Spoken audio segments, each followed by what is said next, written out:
Hi friends, my name is Beck Power and I'm presenting on this topic, the pivot about revenue streams, all right, because we are in a crazy time, as everybody knows, and a lot of times revenue streams have dried up, but I think, it's just my opinion, but I'm going to tell you why I think that there's plenty of room for new revenue streams to emerge. And today we're going to talk about a few of those. I have a list of 17. I think 2 or 3 of them were affected by COVID, and we're going to go over the remaining ones today and see if there's anything that you've got that you might be able to turn into a new revenue stream. And so I want to be clear, you know, if you're going to listen to me for the next half an hour, then it's important that you have a goal, right?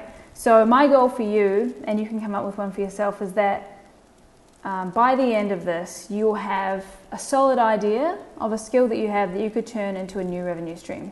Does that sound good? Awesome. So the first question you want to ask yourself is, do you need to pivot?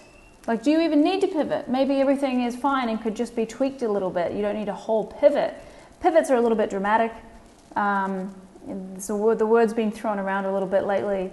But what I want you to do is, if you are looking to build a new revenue stream, which I hope you are, that's probably why you're on this summit talk, is to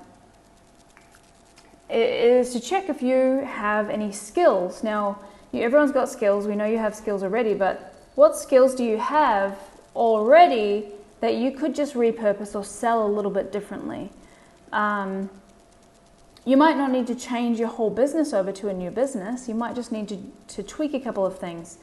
I have a client who his business was basically destroyed overnight because he did workshops for corporations on communication, physical workshops, flew the team out there, did a whole day or 2 days of workshops, and you can no longer do that. So his pivot or tweak, I guess, was to change from doing those in person to virtually.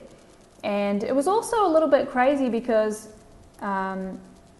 corporations slashed their budgets, so they didn't want you to even do it virtually, right? They just wanted to cut the budget for learning and development and just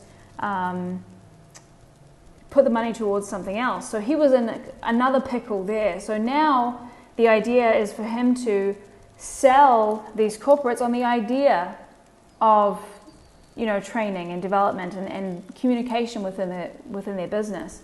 So there may be a few things that you've got to change, but I really think that just tweaking a little bit of what you're already doing can bring all sorts of new revenue stream ideas, and I'll show you a little bit about that. And so it's important just to ask, what problem can you solve? Using those skills that you've got, what problem can you solve? How can you help people? What we're going to do is we're going to go over the 17 revenue streams, and then I'll tell you a little bit about me. So I'm going to read over these really quick, and we're going to spend about 20 minutes going over them individually. So, I'll read them, but we're going to go over them individually. Digital info products, obviously selling stuff online, personal coaching, group programs, one-off masterclasses, weekend workshops, retreats, maybe a little harder to do right now. Affiliate marketing, speaking gigs, a no-no right now, but you could still be on podcasts and things like that. Corporate consulting, corporate workshops, masterminds, live events, a no-no for right now, but maybe in the future. Membership subscriptions, physical products, licensing, digital training, to corporations, sponsorship or advertising, or obviously a book is the last one. So really quick, obviously my face was removed, but luckily I've got my face here. Usually that's a picture of me. Must have gotten lost in the slide kerfuffle. My name's Beck. I run Power Creative. We're a content marketing agency. We can actually take a video and repurpose it into 100 or more pieces. So that's what I mainly do for my clients. I've been a digital entrepreneur for almost 8 years. I'm from New Zealand. You can't read that because my face is in the way. And I'm based in Toronto, Canada right now. All right, here are a few of the places that I've been featured: Fast Company, New York Magazine, Entrepreneur. Forbes is not on here but I have been featured in Forbes since I made these slides, which is pretty exciting. Just so you know that I'm legit. So what I want you to think about right now is how many revenue streams do you have going on? And maybe it's time to move into one of the others from the list that I just showed you earlier. So we're going to go through, in about 20 minutes, we're going to go through all of these. And you'll see, hopefully, that there might be one that you can use. Okay, you might already be using some, you probably are. But there may be another one to add or to change to. So the first one is information products. We all know about information products. They're all over the internet. Online courses are blowing up. The online course industry is like multi-billions of dollars. There's all types of things that you can sell as information products, and likely, if you've got some knowledge, if you've got some skills, you could create an information product of some sort. It's basically anything that can be downloaded, right? So if I was to ask you to make a list of information products that you could produce, I bet you could get to 10. I really do. You might have to think a little bit differently than usual, but I bet you could get to 10. So I really think that, especially if you work primarily with entrepreneurs or marketers, or if you're in the online business niche, there's definitely information products that you can sell, and there's definitely people buying them, right? The world is full of people buying information. Even though you might think it's all for free online, people can just get whatever they want, they're still spending billions of dollars every year buying information. And they might as well buy some of that from you. So, personal coaching is another one. If you've got a skill and you maybe think you're not suited to doing information products or things like that, perhaps, if you're better one-on-one, you can train people one-on-one. The personal help and the personal touch definitely makes a difference for people. Plus, you can charge more if you're working one-on-one versus doing a product or a service. All right, group programs. This is super popular, even more popular, maybe not, than online courses. I'll tell you why I think it's better, although it might not be more popular. The thing is that when people buy a course from you, they rarely finish it. I mean, if you think about yourself, chances are that you didn't finish the last course that you bought. I know for me, I've got hundreds, well maybe not hundreds, but quite a few courses that I've spent money on that I just kind of forgot about or thought, oh, I'll get to that later. I bought a Facebook ads course before I really had a business, and then I didn't really have anything to put the ads towards, so I just kind of left it. You'll have things like that too, I think. And the good thing about group programs is that you're actually helping the person through the material. So they're on a call every week, or they have a personal call with you, or they're in a group, so they have accountability. And when you do a group program, you actually have the ability to work one-on-one with people a little bit, but not the full amount, but you're still making money, and you can actually make more money than doing, well, I guess it depends, but you could make more money than doing one-on-one by scaling up with the number of people in your group. And you can make a group program short or long. It could be 1 day or a year, or you can structure it however you want, so they're really, really flexible. And again, people will finish more of the time than they would if they just did a course. All right, so this is one I've tried quite a few times, a live masterclass. Now, it doesn't mean live in person. It means recorded live, so that people can ask questions, so that you can have, you could sell tickets, or you could answer questions and things like that. So usually it's just kind of like an event. It could be a little bit of a mix between a webinar and an actual event. So a few people come. Usually, you could have anywhere from 2 people to 200 people that come to a live masterclass. You can sell tickets beforehand, and at the end, you wouldn't usually upsell them to anything. It's really all about learning and teaching. So if you did want to sell them something at the end, you would just tack it on at the end, like maybe a minute or two, not like a long pitch with a big upsell for the next thing. They paid money to be there. They want to learn. They don't want to be sold to more, right? All right. The next one is weekend workshops. So a little bit like a masterclass, but longer usually. You can charge anywhere from having something for free, or I've seen people charge up to $20,000, $30,000, $40,000 for a weekend, depending on the thing that you're teaching. So I wouldn't usually use this as a huge pitch, but because it's a weekend event, you can definitely sell them something at the end. So they've obviously bought tickets, or maybe not, to your event. And then at the end, you might charge them for a mastermind or an ongoing group program or a retreat or something that's next. What's the next step after they've learned the stuff that they learn in the weekend workshop? That's the thing to sell them next. All right, I've crossed this one out a little bit. Retreats. Obviously, going on retreat to Hawaii or Jamaica or Spain or somewhere amazing is awesome, and people have the best time. They get a lot out of it. There's transformations, but right now, obviously not a great idea. Also, with retreats, you want to make sure that for some of these things on the list, you've got an audience already, or you've got people that you know will buy before you organize everything. That's important, because if you just launch a retreat and you haven't really talked to anyone about it and they don't really even know what it's about, you're going to have a hard time selling it. You really have to have an audience of excited prospects before you launch something like a retreat. All right, affiliate products. Most people are familiar with these. Basically, if you've got an email list or if you've got a large audience, you can sell them stuff that's not yours.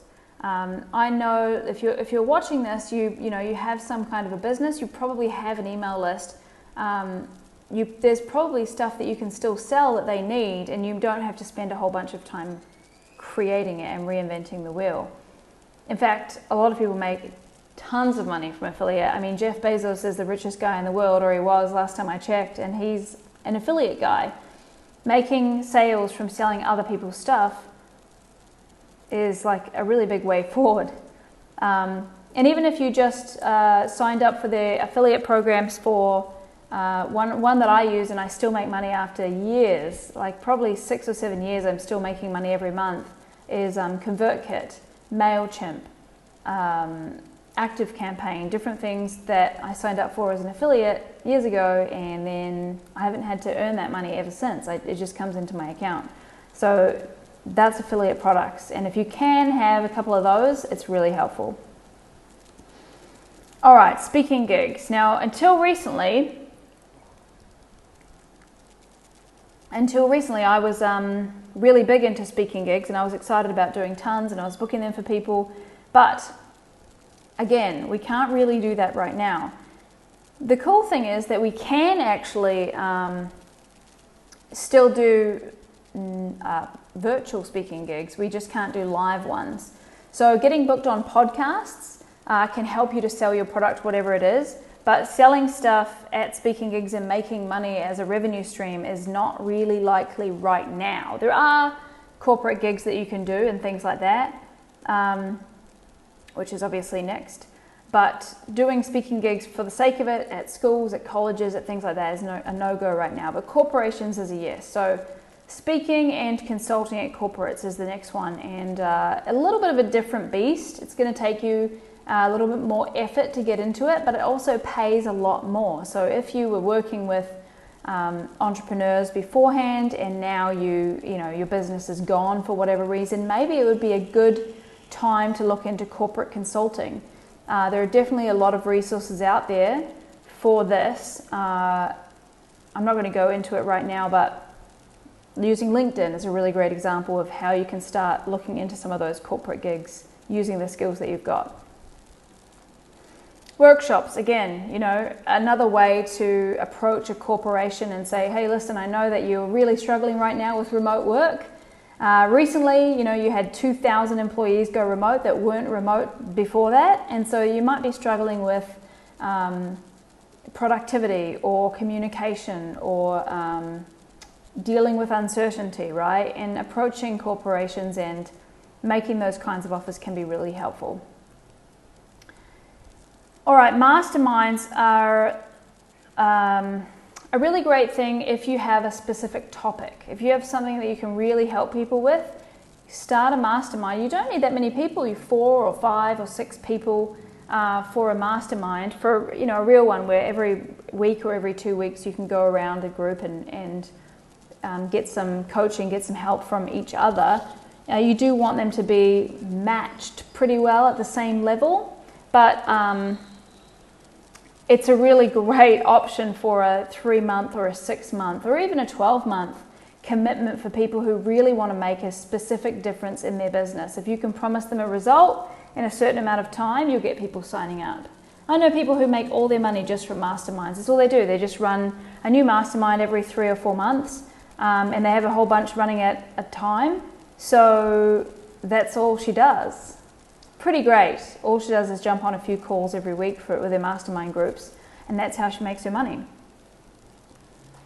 Again, live events, the last one that doesn't really work here. It will work later, I think. It may look a little bit different than it has looked, but once you've got an audience of people who really enjoys your content and you and your personality and how you can help and wants and needs help, you can do a live event, but not today.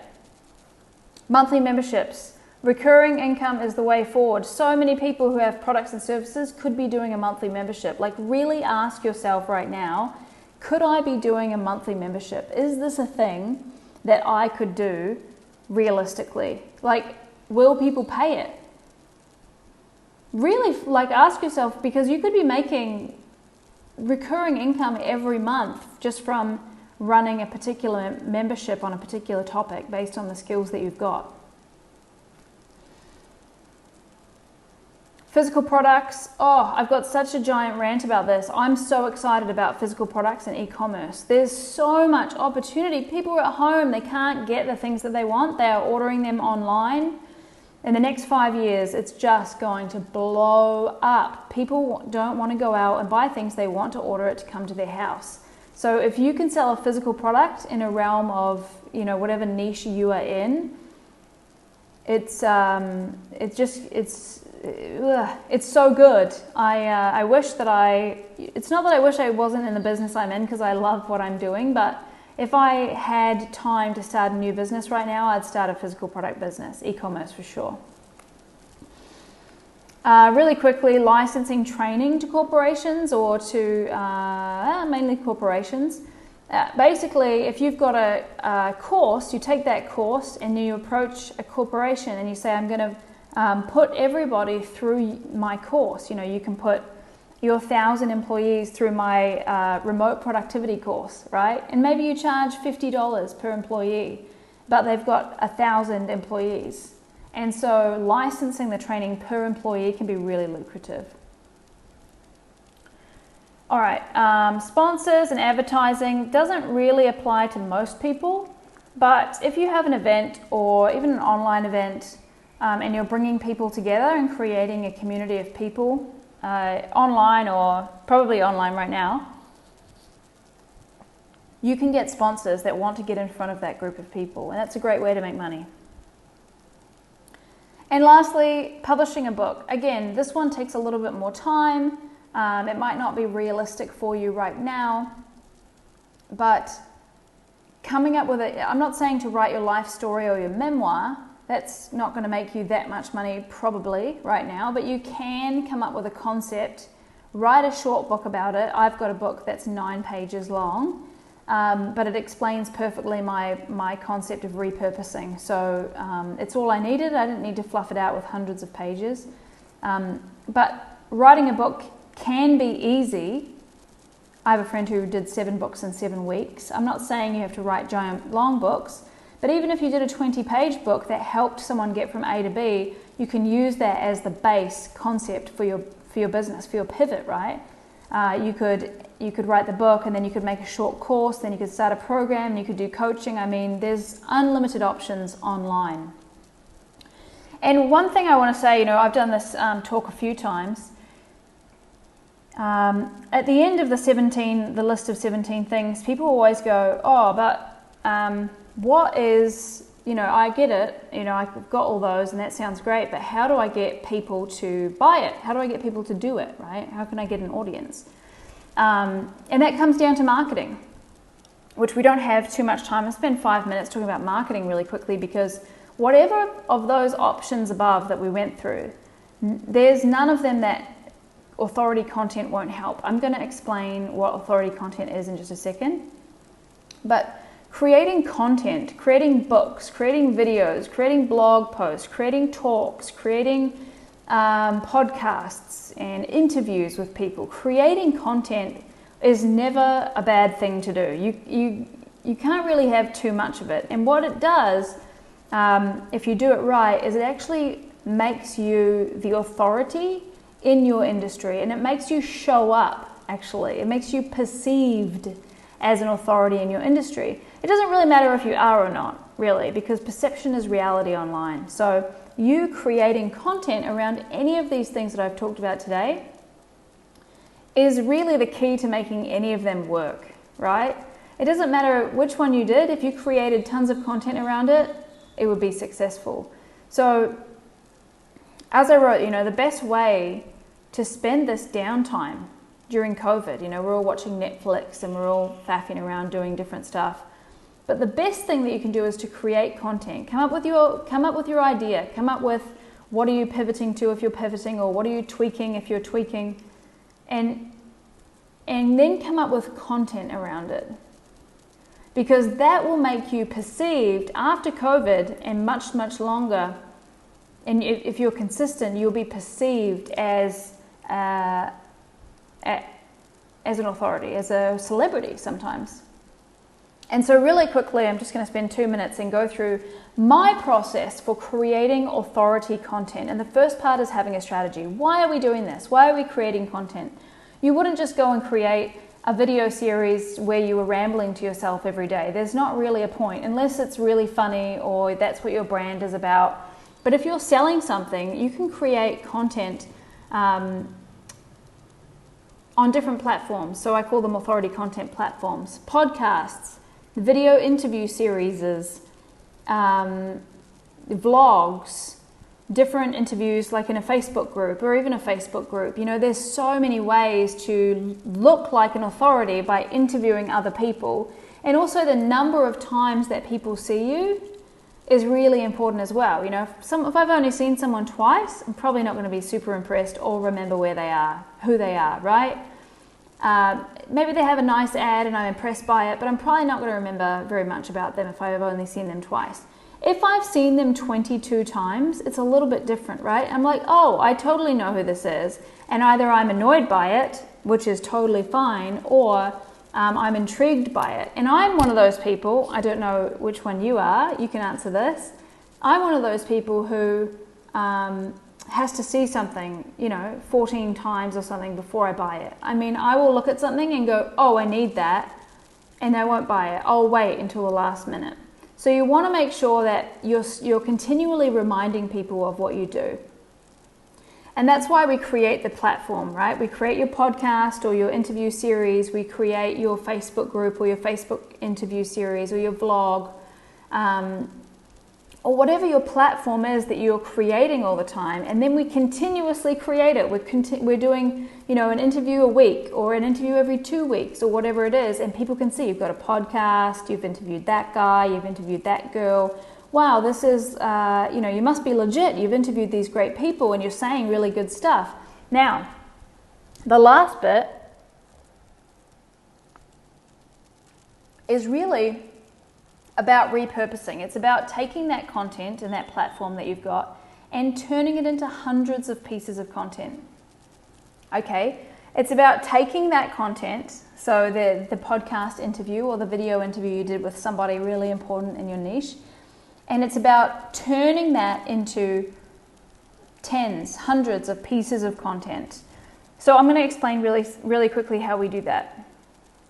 So we take a video, all right, and I'm going to tell you how we do it. This is how we do it for all of our clients. So if you want to write it down, please do, or you can contact me after this and I will tell you the exact way that we do it. So we take a video, we transcribe that video. We get the text file, put it in a folder, and then we copy it and we make quotes. We pull out all the good quotes that you used during the interview, and then we pull out all the good posts that we could repurpose into videos. We make a whole bunch of videos. We pull little 1, 2, 3 minute videos out of that piece of content.